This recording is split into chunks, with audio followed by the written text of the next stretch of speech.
Hello students, welcome to Bhushan science. तो students, आज की वीडियो में हम एक बहुत ज़रूरी टॉपिक के बारे में बात करेंगे जो कि बीएससी नर्सिंग स्टूडेंट्स और प्रोफेशन के लिए है। बीएससी नर्सिंग के फील्ड में highest paid and lowest paid job के बारे में आज हम जानेंगे। अगर आप बीएससी नर्सिंग के स्टूडेंट्स हैं या फिर नर्सिंग करियर में इंटरेस्ट रखते हैं तो ये वीडियो आपके लिए है। सबसे पहले हम थोड़ा बीएससी नर्सिंग कोर्स के बारे में, करियर के बारे में थोड़ा सा हम जानेंगे। देखो, बीएससी नर्सिंग एक ऐसी प्रोफेशन है जो हेल्थ केयर में सबसे ज़्यादा इज्जत रखती है।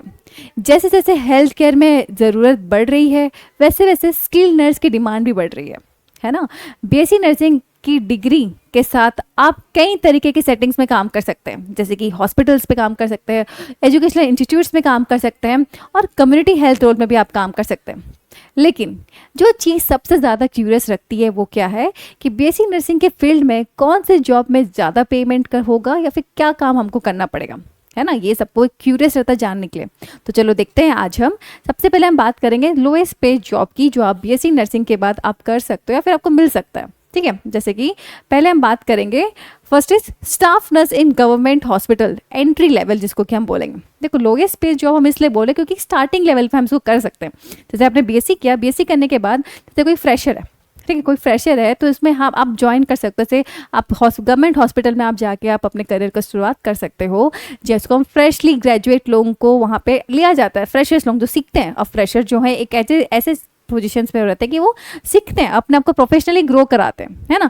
अब देखो, यहाँ पे उनकी सैलरी लगभग होगी कितनी, 3 लाख से लेके 5 लाख पर ईयर तक उनकी सैलरी वेरी कर सकती है। और ये सैलरी वेरी भी करेगी रीजन के हिसाब से, हॉस्पिटल के अकॉर्डिंग ये वेरी भी कर सकती है, ठीक है।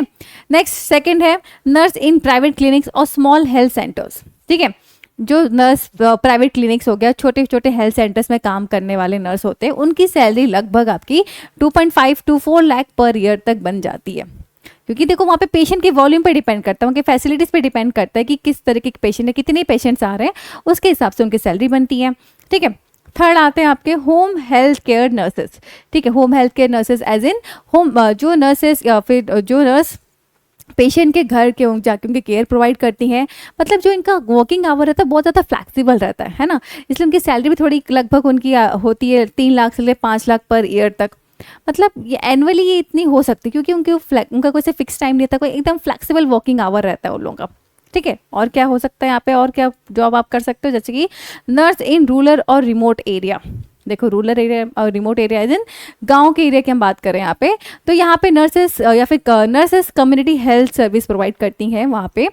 ऐसे डिपेंड करते हैं रीजन्स पे, ठीक है। वहाँ पे सैलरी आपकी वेरी भी करेगी, जैसे कि 2.5 lakh to 4 lakh per year तक सैलरी यहाँ पे वेरी करती है, ठीक है। यहाँ पे इतना आप सैलरी पा सकते हो रूरल, अगर आप कोई नर्स रूरल एरिया फिर रिमोट एरिया पे अगर आप जा रहे हो या कम्युनिटी हेल्थ केयर कर रहे हो तो। नेक्स्ट इज नर्सिंग असिस्टेंट्स और सपोर्ट स्टाफ एज इन, ये जो नर्सिंग ऐसे सपोर्ट स्टाफ होते हैं ये हेल्थ केयर टीम होते हैं, एक इंपॉर्टेंट के हिस्सा होते हैं, है ना। और पेशेंट केयर में सपोर्टिव प्रोवाइड भी करते हैं और इनकी सैलरी लगभग कितनी होती है, 2 लाख से 3 लाख पर ईयर तक इनकी सैलरी होती है। सो ये कुछ ऐसे जॉब है जो आप इनिशियली आप पढ़ाई करते साथ आप ऐसे कुछ जॉब आप कर सकते हो जिसमें आपकी सैलरी इतनी वेरी कर सकती है। इसलिए थोड़ा सा हम इसको लोएस्ट पेड जॉब भी हम इसको बोलेंगे क्योंकि यहाँ पे कहीं ना कहीं एंट्री लेवल या फिर फ्रेशर लेवल पे आप ये सब काम कर सकते हो, ठीक है। नेक्स्ट हम देखेंगे हाईएस्ट पेड जॉब, ठीक है। हाईएस्ट पेड जॉब के बारे में हम जानेंगे, जैसे कि पहले हम देखेंगे फर्स्ट इज नर्स एनास्थेटिक, जिसको कि हम बोलेंगे CRNA, ठीक है।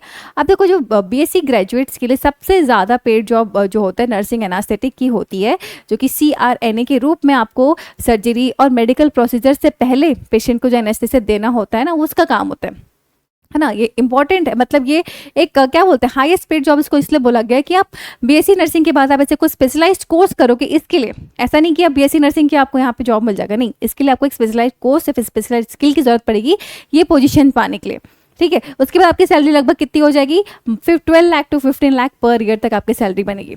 मतलब एक CNRA का एवरेज सैलरी कितना होता है, 12 लाख से 15 लाख पर ईयर तक हो सकता है, जो कि आपके एक्सपीरियंस लोकेशंस पे डिपेंड करता है टोटली, है ना। और इसके मैंने बोला कि बीएससी नर्सिंग के बाद आपको एक अलग से कोर्स भी करना पड़ेगा, ये नहीं कि बीएससी नर्सिंग के आपको ये जॉब आपको मिल गई, इसके लिए आपको स्पेशल कोर्स, एक्सपीरियंस और लोकेशन में डिपेंड करता है आपके सैलरी पे।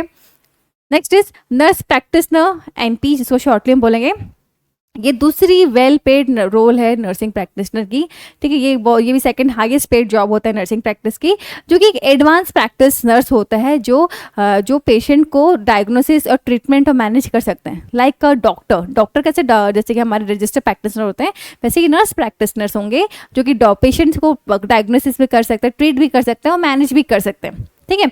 उनके पास मेडिकेशन प्रिस्क्राइब करने के लिए भी ऑथोरिटी हो जाती है, क्योंकि अब ये क्या है, अब उन्होंने एक ऐसी स्पेशलाइज पढ़ाई करी है जो अब ये डॉक्टर समान ये काम कर सकते हैं। तो लगभग इनकी सैलरी कितनी बनती है, 7 lakh to 12 lakh per year तक इनकी सैलरी बन जाती है एनुअली, ठीक है।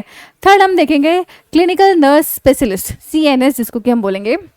ये वो लोग होते हैं जो किसी स्पेसिफिक एरिया में एक्सपर्टीज रखते हैं, जैसे कि ऑन्कोलॉजी हो गया, कार्डियोलॉजी हो गया या पेडियाट्रिक हो गया, एक स्पेसिफिक में MSc किए होंगे तो ये आपके NSC में आते हैं, ठीक है। ये एडवांस प्रैक्टिस रोल में काम करते हैं, डायरेक्ट कोड देते हैं और हेल्थ केयर सेटिंग्स में एक्सपर्टीज प्रोवाइड करते हैं, क्योंकि इनका MSc है। सपोज जैसे ऑन्कोलॉजी में MSc है या कार्डियोलॉजी में MSc है, पेडियाट्रिक MSc है, तो ये इनका एक स्पेशलिस्ट हो गया ना।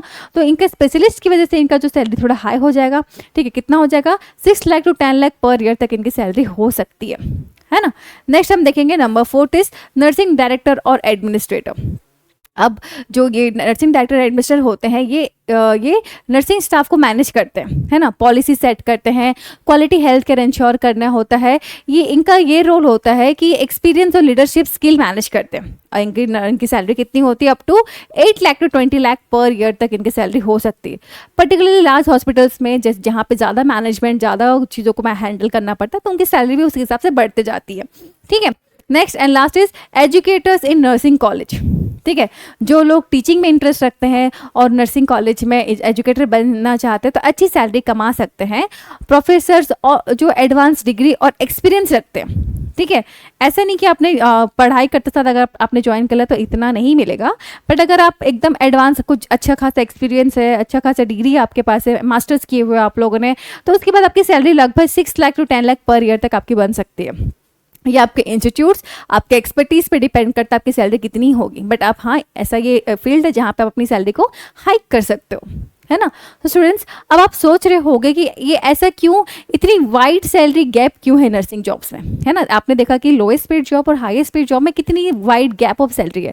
तो स्टूडेंट्स ऐसा क्यों है, क्योंकि डिफरेंट फैक्टर्स हैं जो नर्सिंग सैलरी को इन्फ्लुएंस करते हैं, जैसे कि एक्सपीरियंस हो गया। अब आप देखो आपके एक्सपीरियंस पे डिपेंड करता है आपकी सैलरी कितनी हुई है। हम कहीं पर भी जाते हैं तो हमको एक्सपीरियंस पूछा जाता है, जितना ज़्यादा एक्सपीरियंस है उतना ज़्यादा आपको सैलरी मिलता है।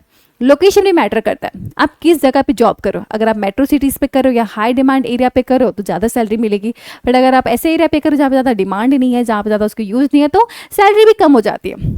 नेक्स्ट स्पेशलाइजेशंस, अगर आप स्पेशलाइज्ड रोल रखते हो, जैसे कि नर्स एनास्थेसिया हो गया, जैसे कि हमने देखा, या फिर नर्स प्रैक्टिशनर हो गए, ये ज़्यादा पे मिलता है क्योंकि इन्होंने एक एडवांस स्किल इसमें होती है, इन्होंने एडवांस इसमें कोर्स किया हुआ है ये डिग्री पाने के लिए, इसलिए इनके पास ज़्यादा नॉलेज है, इसलिए इनको ज़्यादा सैलरी मिलती है।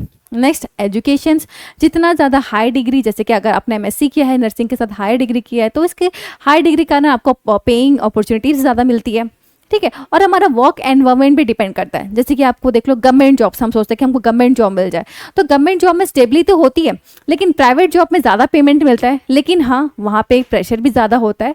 तो ये कुछ ऐसे फैक्टर्स हैं जो आपकी सैलरी या फिर सैलरी पर डिपेंड करता है, ठीक है।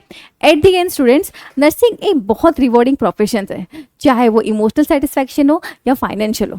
जबकि जॉब ज़्यादा, कोई जो ऐसे जॉब होते हैं जो ज़्यादा पे करते हैं वो आपके स्पेशलाइज स्किल की वजह से होता है, और कुछ ऐसे जॉब है जो एंट्री लेवल पोजीशन में आपके हेल्थ केयर में बहुत इंपॉर्टेंट रोल भी प्ले करते हैं, जो आप स्टार्टिंग में जाके आप सीखते हो, अपने प्रोफेशनल ग्रोथ करते हो, अपने वर्क लाइफ बैलेंस करते हो, बहुत कुछ आपको सीखने को मिलता है, सीखने को भी मिलता है ना। तो सैलरी एक फैक्टर है जो कि डिपेंड करता है, बट लेकिन हमारे पर्सनल फुलफिलमेंट, हमारा प्रोफेशनल ग्रोथ और वर्क लाइफ बैलेंस में इक्वली इंपॉर्टेंट होता है। ओके स्टूडेंट्स, मैं उम्मीद करती हूँ कि ये वीडियो आपको समझने में मदद करेगा कि BSc नर्सिंग में सैलरी किस तरह से वेरी करता है और इसके लिए क्या फैक्टर्स हैं। सो ओके स्टूडेंट्स, और ऐसे वीडियो देखने के लिए do like and subscribe to our channel. Thank you for watching. Thank you.